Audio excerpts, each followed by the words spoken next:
The amendment, and having just talked to Hannah and Quentin, makes a ton of sense, and I'm glad that it was put forth. But it sounds like some modifications in terms of how school nurses are able to practice and be protected. How far away are we from that, where, Patti, you could say to all of the school nurses in Colorado, you can feel comfortable from a liability and a professional perspective that you're not going to lose your job by doing what many would consider the right thing to do?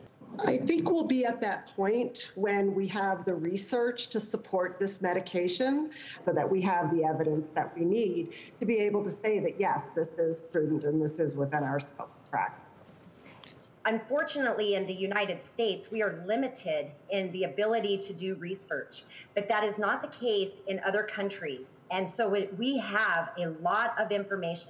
And so when we say there's not enough research, maybe that's true, but this plant has been on the planet for 5,000 years, medically written about.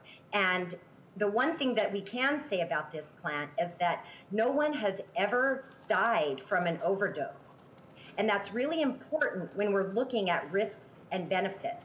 And even related to the insurance, I think that once the insurance start looking at these risks and benefits, they're going to understand that this really is one of the safest medications as nurses we could administer to a patient. And Heather, I do have to cut you off because we're out of time, and I don't think you're going to get any arguments from us as a panel here in terms of the potential benefits of medicinal marijuana. We've been very clear on that. Research, particularly in kids, is lacking.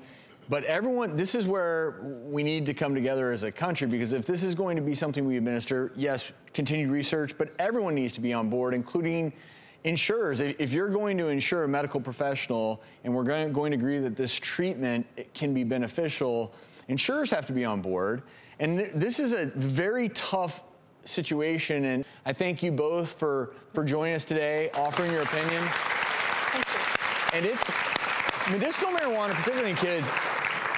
It's not the fact that Colorado is in the West. It's the Wild West right now with how to do this, and I wish I had more answers, but boy, oh boy, it's long-term effects and dosing and all those things, but then you overlook the medical legal part of it. Absolutely. And that's something you can't ignore. Well, we're just glad in this particular scenario, Quentin is doing well. Glad he's doing well. And kids who need medicinal marijuana to control their seizures now have access points for it.